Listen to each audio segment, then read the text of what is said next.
Hello every one, آج ہم جس مووی کو ایکسپلین کریں گے اس کا نام ہے دی رائل ٹریٹمنٹ۔ یہ مووی ایک رومانٹک مووی ہے۔ مووی کا سٹارٹ ایزی نامی ایک ہیئر ڈریسر سے ہوتا ہے۔ ایزی دل کی بہت صاف اور سب سے پیار کرنے والی لڑکی ہے۔ اس کے نیبرز اسے بہت پسند کرتے ہوتے ہیں اور وہ ہمیشہ خوش رہتی تھی۔ ایزی اپنی مدر اور گرینڈ ماں کے ساتھ ایک سیلون میں کام کرتی تھی۔ ایزی جب بچوں کو ڈونٹس بانٹتے ہوئے جب اپنے سیلون جاتی ہے تو وہ دیکھتی ہے کہ اس کے سیلون میں آگ لگی ہوتی ہے۔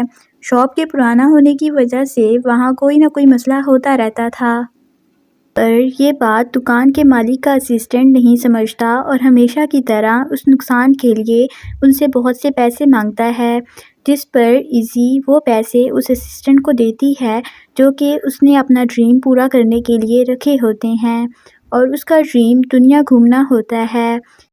یہ بات سیلون میں سب کو اداس کر دیتی ہے۔ سینز لیوینیا کے پرنس تھامس پر شفٹ ہوتے ہیں، جو اپنی رائل لائف سے بہت تنگ ہوتا ہے کیونکہ اسے اپنی لائف پر کوئی کنٹرول نہیں ہوتا اور وہ بس ایک مشین کی طرح چل رہا ہوتا ہے۔ تھامس اپنے بال بڑے ہونے کی وجہ سے اپنے اسسٹنٹ والٹر کو ہیئر ڈریسر کا انتظام کرنے کا کہتا ہے، اور والٹر غلطی سے ایزی کے سیلون میں کال کر دیتا ہے۔ پہلے تو ایزی کو یہ ایک مذاق لگتا ہے، لیکن جب اسے یقین آتا ہے کہ اسے پرنس کے بال کاٹنے کے لیے $500 ملیں گے تو وہ فوراً ہاں کر دیتی ہے۔ اگلے دن ایزی بہت اچھے سے تیار ہو کے پرنس تھامس کے بال کاٹنے کے لیے پہنچتی ہے۔ شروع میں تو سب اچھا چلتا ہے، ایزی ہیئر کٹنگ شروع کر دیتی ہے، پر پھر وہاں سرونٹس کے ساتھ ناانصافی ہوتے دیکھ ایزی کو بالکل بھی اچھا نہیں لگتا۔ تھامس بھی چپ کر کے بیٹھا رہتا ہے اور کچھ نہیں بولتا، جس پر ایزی کو اور زیادہ غصہ آتا ہے اور ایزی اور تھامس کے درمیان بحث ہونے لگتی ہے۔ ایزی تھامس کے بال آدھے کٹے ہی چھوڑ کر وہاں سے غصے میں نکل جاتی ہے۔ ایزی رات کو دیر سے سیلون پہنچتی ہے، سب اس کے لیے بہت پریشان ہوتے ہیں۔ ایزی بتاتی ہے کہ وہ وہاں سے پیدل یہاں تک آئی ہے کیونکہ اس کے پاس پیسے نہیں تھے۔ وہ انہیں وہاں ہوئی ساری بات بتاتی ہے اور ابھی وہ پرنس کی برائی کر ہی رہی ہوتی ہے کہ وہ پیچھے سے آ جاتا ہے اور وہ بہت ہی پیار سے ایزی کو سوری کہتا ہے اور اسے پیسے دے کر کٹنگ پوری کرنے کی ریکویسٹ کرتا ہے۔ ایزی مان جاتی ہے اور تھامس کو ایک بہت اچھا ہیئر کٹ دیتی ہے۔ تھامس ایزی اور اس کی فیملی کا بانڈ دیکھ کر بہت خوش ہوتا ہے۔ تھامس دیکھتا ہے کہ ایزی اور اس کی فیملی کیسے بے فکر ہو کر زندگی گزار رہے ہیں اور اسے انجوائے کر رہے ہیں۔ تھامس کو ان لوگوں کے ساتھ بہت اچھا لگ رہا ہوتا ہے۔ پھر ایزی اسے باہر تک چھوڑنے جاتی ہے تو وہ اور تھامس مل کے تھامس کے گارڈز کو تنگ کرنے کے لیے وہاں سے بھاگنے لگ جاتے ہیں۔ تھامس کو کچھ وقت عام انسانوں والی زندگی گزار کے بہت اچھا لگتا ہے اور وہ اس کے لیے ایزی کو تھینکس بھی کہتا ہے اور اپنی انگیجمنٹ پارٹی کے لیے وہاں سے چلا جاتا ہے۔ اگلے دن جب تھامس اپنی ہونے والی بیوی اور اس کی فیملی سے ملتا ہے تو اسے پتہ چلتا ہے کہ ان کی شادی کے لیے انہیں ایک اچھی ہیئر ڈریسر چاہیے، جس پر تھامس انہیں ایزی کو بلانے کا کہتا ہے اور ان کے سیلون کی تعریف بھی کرتا ہے، اور اس کے ان لاز ایزی کو بلوانے کے لیے مان بھی جاتے ہیں۔ اگلے دن والٹر کے ذریعے ایزی کو پتہ چلتا ہے کہ رائل ویڈنگ میں میک اپ اور ہیئر ڈریسنگ کی ذمہ داری ان کے سیلون کو دی جائے گی، جس کے لیے انہیں $50,000 دیے جائیں گے، جس پہ وہ سب بہت خوش ہوتے ہیں اور ایزی ان کی آفر ایکسیپٹ کر لیتی ہے۔ اگلے دن ایزی اور اس کی دو فرینڈز ورکرز اس کے ساتھ محل میں جاتی ہیں، جہاں انہیں پتہ چلتا ہے کہ وہ تینوں محل میں ہی رہیں گی کیونکہ پرنس تھامس ان کا لیوینیا کا ٹرپ یادگار بنانا چاہتے تھے۔ پھر والٹر انہیں ان کے روم دکھاتا ہے۔ ایزی اپنی میڈ سے بہت اچھے سے ملتی ہے، مگر والٹر اسے روکتا ہے اور نوکروں سے ڈسٹنس پر رہنے کا کہتا ہے، مگر ایزی اور اس کی دوستیں والٹر کی بات نہیں سنتی۔ ایزی کو ایک بہت بڑا اور پیارا روم ملتا ہے۔ پھر والٹر ان تینوں کو محل بھی دکھاتا ہے، جس سے وہ بہت خوش ہوتی ہیں۔ سین تھامس اور اس کے پیرنٹس پہ شفٹ ہوتا ہے، جہاں ہمیں پتہ چلتا ہے کہ تھامس کی ارینج میرج ہو رہی ہے اور وہ اپنی ہونے والی بیوی کو بالکل بھی نہیں جانتا۔ پھر محل کی خاص ورکر ایزی اور اس کی دوستوں کا کام چیک کرنے کے لیے انہیں بلاتی ہے۔ وہاں اسے ایزی کا کام پسند آتا ہے اور اسے جانے کا کہتی ہے، جبکہ اسے باقی دونوں لڑکیوں کا کام پسند نہیں آتا، جس کی وجہ سے وہ انہیں پریکٹس کروانے لگتی ہے۔ ایزی فری ہونے کی وجہ سے ٹاؤن میں گھومنے چلی جاتی ہے۔ وہ بہت خوش ہوتی ہے۔ تبھی ایزی ٹاؤن گھومتے گھومتے ایک ایسی جگہ جاتی ہے جہاں کے لوگ رائل ٹاؤن کے لوگوں سے بالکل الگ ایک سادی لائف گزار رہے ہوتے ہیں۔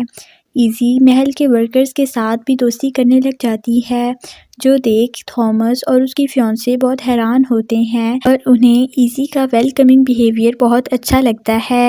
ایزی رات کو اپنی فرینڈز کو ٹاؤن کی خوبصورتی کا بتاتی ہے اور انہیں بھی اپنے ساتھ چلنے کی آفر کرتی ہے، مگر وہ دونوں ٹریننگ کی وجہ سے تھک گئی ہوتی ہیں، جس کی وجہ سے وہ ایزی کو منع کر دیتی ہیں۔ ایزی اکیلے ہی جانے لگتی ہے۔ تبھی والٹر اسے دیکھتا ہے اور پرنس تھامس کو جا کے بتاتا ہے، جس پر تھامس پریشان ہوتا ہے کیونکہ رات کو اکیلے باہر جانا ٹھیک نہیں تھا، اس لیے وہ خود عام لوگوں جیسے کپڑے پہن کے ایزی کے پیچھے جاتا ہے۔ ایزی تھامس کو لے کے اسی چھوٹے ٹاؤن میں جاتی ہے۔ تھامس اسے منع کرتا ہے کہ وہاں کے لوگ خطرناک ہیں، مگر ایزی اس کی بات نہیں سنتی اور اسے ساتھ لے جاتی ہے۔ وہ دونوں وہاں دیکھتے ہیں کہ سب لوگ ڈانس کر رہے ہیں اور بہت خوش ہیں۔ پھر ایزی تھامس کے ساتھ ان لوگوں کو جوائن کرتی ہے، جس سے تھامس بہت زیادہ خوش ہوتا ہے۔ اسے ایک عام انسان کی طرح رہ کے اچھا لگ رہا ہوتا ہے اور وہ ہمیشہ سے ایسے ہی خوش رہنا چاہتا تھا۔ ایزی کی وہاں ایک لڑکی سے دوستی ہو جاتی ہے۔ وہ ایزی کو اپنا اسکول دکھاتی ہے، جو کہ بہت چھوٹا ہوتا ہے اور اس میں چیئرز بھی نہیں ہوتی۔ پھر تھامس ایزی کو ایک پرسکون جگہ پہ لے جاتا ہے جہاں پہ آسمان میں بہت زیادہ سٹارز ہوتے ہیں، کیونکہ ایزی کو سٹارز بہت پسند ہوتے ہیں۔ وہاں وہ دونوں باتیں کرتے ہیں۔ ایزی تھامس کو کہتی ہے کہ اگر اسے ان لوگوں میں بیٹھ کر اچھا لگ رہا ہے تو پھر یہ لوگ اتنا سفر کیوں کر رہے ہیں، ان کے پاس فیسیلیٹیز کیوں نہیں ہیں، جس پہ تھامس اسے بتاتا ہے کہ اس کے پیرنٹس اسے کوئی بھی فیصلہ نہیں لینے دیتے، یہاں تک کہ اس کے پاس اپنی بیوی چوز کرنے کا بھی حق نہیں تھا۔ ایزی یہ سن کے حیران ہوتی ہے۔ دونوں بہت اچھا ٹائم سپینڈ کر کے جب گھر آتے ہیں تو ایزی کو تھامس کی باتوں اور دیکھنے کے انداز سے لگتا ہے کہ جیسے وہ اسے پسند کرنے لگا ہو۔ وہ تھامس کو جب یہ کہتی ہے تو وہ اس بات کا انکار کر دیتا ہے اور وہاں سے چلا جاتا ہے۔ صبح ناشتے کی ٹیبل پر تھامس اس ٹاؤن کے لیے اپنے پیرنٹس سے بات کرتا ہے، جس پر وہ اسے بتاتے ہیں کہ اس کے ان لاز اس جگہ کو خرید کر اسے بالکل نیا اور ایڈوانس کرنے والے ہیں۔ یہ سن کے تھامس ریلیکس ہو جاتا ہے۔ دوسری طرف محل کی خاص ورکر دوبارہ سے ایزی کی فرینڈز کو بلا کے انہیں پریکٹس کروانے لگتی ہے اور ایزی پھر گھومنے چلی جاتی ہے۔ ایزی محل کے گیٹ کیپر کے پاس جا کے اس سے ہیلپ لیتی ہے اور اسے کہتی ہے کہ اسے کچھ سامان رکھنے کے لیے اس کے روم کی ضرورت ہے، جس پر وہ مان جاتا ہے۔ پھر ایزی اس ٹاؤن کے بچوں کے لیے چیریٹی جمع کرنے لگ جاتی ہے۔ وہ چیریٹی کے لیے لوگوں میں پمفلٹس ڈسٹریبیوٹ کرتی ہے اور وہ اسپیگیٹی کا سامان لے کر رائل کچن میں جاتی ہے اور وہاں اپنی میٹ اور فرینڈز کی مدد سے اسپیگیٹی بناتی ہے۔ وہ لوگ کوکنگ کے ساتھ ساتھ ڈانس بھی کرتے ہیں اور وائن بھی پیتے ہیں اور بہت زیادہ انجوائے کرتے ہیں۔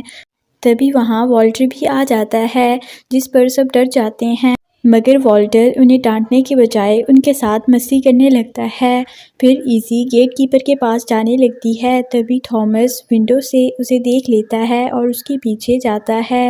ایزی گیٹ کیپر کے روم میں جا کے دیکھتی ہے کہ لوگوں نے بچوں کے لیے بہت زیادہ سامان بھجوایا ہوتا ہے۔ تبھی وہاں تھامس بھی آ جاتا ہے اور ایزی کی مدد کرنے لگتا ہے۔ ایزی اور تھامس محل کے ایکسٹرا فرنیچر کو بھی اسکول لے جانے کا سوچتے ہیں۔ ابھی وہ دونوں سامان لوڈ ہی کر رہے ہوتے ہیں کہ تھامس کی فیانسے اور اس کی موم تھامس کو ایزی سے بات کرتے دیکھ لیتی ہیں، اور یہاں ہمیں ریویل ہوتا ہے کہ تھامس کی فیانسے بھی اس سے شادی کرنے کے لیے تیار نہیں ہے۔ وہ اپنا بزنس سٹارٹ کر کے انڈیپینڈنٹ ہونا چاہتی ہے، اور اس کی مدر کو یہ سب بیکار لگتا ہے اور وہ اس کی ایک نہیں سنتی اور اسے شادی پہ دھیان دینے کو کہتی ہیں۔ تھامس ٹرک کو خود ڈرائیو کر کے ایزی کے ساتھ سامان ٹاؤن لے جانے کے لیے نکلتا ہے۔ راستے میں ایزی تھامس کو اپنے بچپن کی میموریز بتاتی ہے کہ جب اس کی فیملی نیو یارک شفٹ ہوئی تھی تو اسے ایڈجسٹ کرنے میں پرابلم ہو رہی تھی اور اس کا کوئی دوست نہیں تھا۔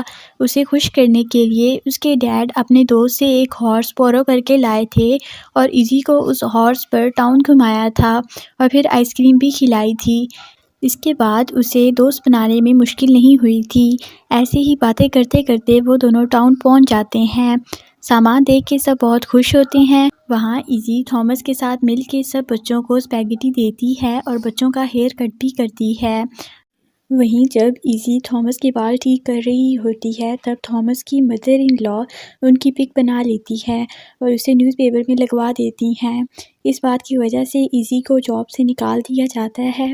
تھامس ایزی کو روکنے کی کوشش کرتا ہے مگر ایزی بہت ڈس ہرٹ ہو چکی تھی اور اس کی سنے بنا وہاں سے چلی جاتی ہے۔ ایزی بہت اداس ہوتی ہے کیونکہ وہ بھی تھامس سے پیار کرنے لگی تھی۔ راستے میں ایزی کو اس کی مدر کی کال آتی ہے اور وہ اسے بتاتی ہیں کہ ان کے سیلون میں آگ لگ گئی ہے۔ وہیں دوسری طرف تھامس کو پتہ چلتا ہے کہ اس کے ان لاز اس ٹاؤن کو لوگوں کی مدد کرنے کے لیے نہیں خرید رہے بلکہ وہ اس کے ذریعے بزنس کرنا چاہتے ہیں، جس پر وہ بہت غصہ ہوتا ہے۔ تھامس کے پیرنٹس اسے بتاتے ہیں کہ وہ بینکرپٹ ہو چکے ہیں اور اس کی شادی ہی انہیں سڑک پر آنے سے بچا سکتی ہے، جس پر تھامس چپ کر جاتا ہے اور فائنلی تھامس کی شادی کا دن بھی آ جاتا ہے۔ جب تھامس اپنی شادی کی تیاری کر رہا ہوتا ہے تو والٹر اسے اپنے دل کی سننے کا مشورہ دیتا ہے اور اسے کہتا ہے کہ وہ ایزی سے اپنے پیار کا اظہار کر دے، نہیں تو اسے اپنی ساری زندگی ایک پچھتاوے میں گزارنی پڑے گی۔ یہ سن کر تھامس اپنی فیانسے کے پاس جاتا ہے اور اسے بتاتا ہے کہ وہ ایزی سے پیار کرتا ہے اور وہ اس شادی سے خوش نہیں ہے، جس پر اس کی فیانسے بہت خوش ہوتی ہے کیونکہ وہ خود بھی یہ شادی نہیں کرنا چاہتی تھی۔ ایزی گھر آ کے شاپ آنر کی اسسٹنٹ سے ڈرنے کے بجائے خود آنر سے بات کر کے اس آدمی کا گیم اس پر الٹا کر دیتی ہے اور اس مسئلے کو حل کر لیتی ہے۔ رات کو ایزی بالکنی میں کھڑی ہو کر تھامس کو یاد کر رہی ہوتی ہے کہ تھامس وہاں گھوڑے پر سوار ہو کر آتا ہے اور ایزی سے اپنے پیار کا اظہار کرتا ہے۔ تھامس ایزی کو شادی کے لیے پرپوز کرتا ہے جس پر ایزی ہاں کر دیتی ہے۔ ایزی کی فیملی بھی اسے ونڈو سے دیکھ رہی ہوتی ہے اور پھر ایزی آئس کریم کھانے کے لیے تھامس کے ساتھ رائڈ پر جاتی ہے اور یہی مووی ہیپیلی اینڈ ہو جاتی ہے۔